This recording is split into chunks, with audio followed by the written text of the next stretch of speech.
Oh, Mythic Glory hian ko nge che ke to general conference level number 1 Kristian Thalaite u ti hi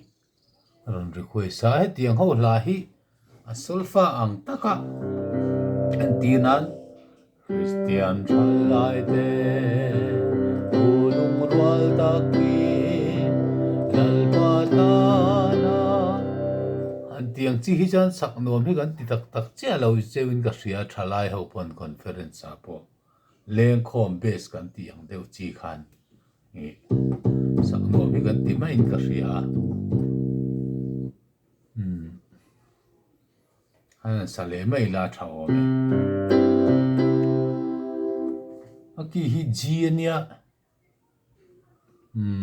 transport sin plus 4 in e hian sa chin teng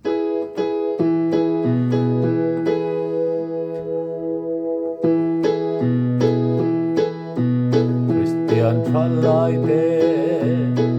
lungrual takin lalpatana thok pho turin katiang hen tumin kan ke pen rualin lalram mi din tharzelam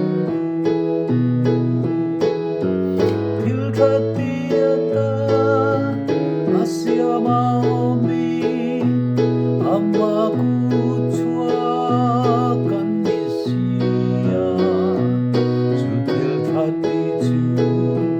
kan om na turin lalpan na